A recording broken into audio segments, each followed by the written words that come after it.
Hello students, welcome back to our English class. We are dealing with the first lesson, Happiness Mission of Unit 5, Enlightening Soul, and we reached the last part of our lesson. The main character of our story is Leo Hoffman. He decided to make a happiness machine by discussing the problems with his wife, and at last he made a happiness machine, and nobody is there to test his machine. At last his wife Lena decided to test, and she entered, and at first she was happy. Then the situation changed and she became sad. She started crying and came out of the machine. Then he himself decided to test the machine, and he too entered it, and he started the machine. At first it was good, but next moment the machine got fire, and the boys dragged him out by breaking the door of the machine. Now let's see what happened. Listen, I'm going to read the next part, okay? Lena Hoffman ensured the machine burning very well, then yelled out, "Saul, call the fire department." Lena Hoffman, Grandpa Spaulding, Douglas and Tom gazed at the flame swallowing the garage. Most of the borderers, old men across the ravine, and all the children from 6 blocks around watched the firemen striving to put the soaring flames out. Hoffman's children felt proud of the giant flames coming out from their garage, which became a visual treat for everyone. Grandfather Spaulding keenly studied the smoke ball making mysterious patterns in the sky.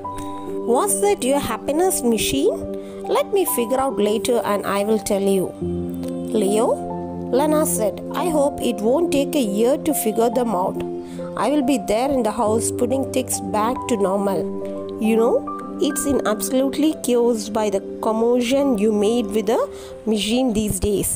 Come children, help mama." So here, as soon as the machine got fire, Lena Hoffman came out and they all watched the machine getting fire, and it destroyed the garage. They also called the fire department, and they also did their best. Viewers from all sides of their houses came, and it was a visual treat for everyone.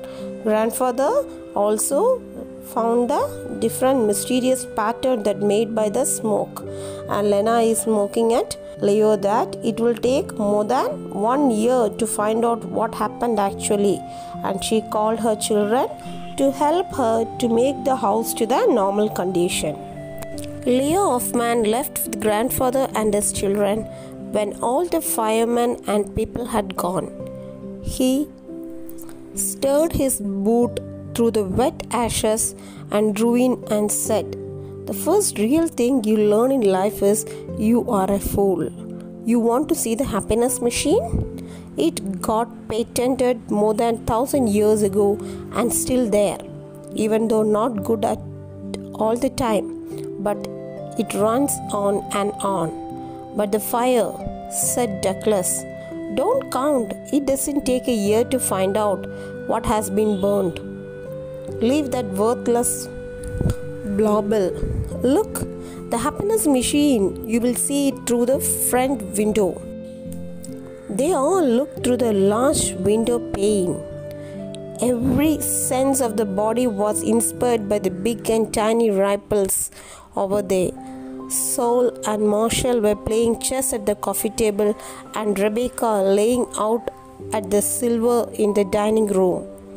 Naomi was cutting paper doll dresses, and Ruth painting watercolors. Joseph was running his electric train, and Lena was sliding a pot roast from the steaming oven.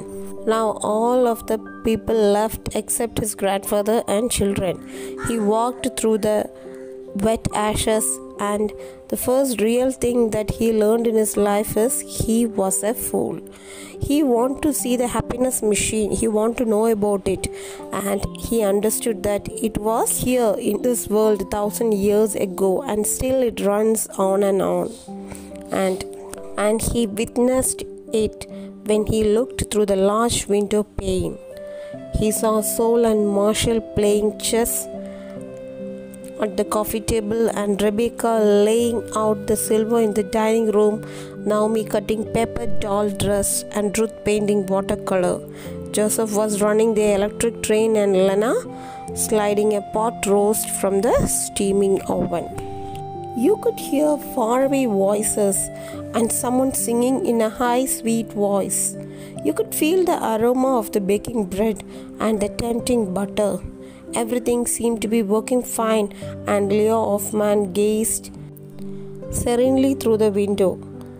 There it is, feeling the healing touch of all the bits and pieces of his house, and in sheer ecstasy he said, "The happiness machine, the happiness machine."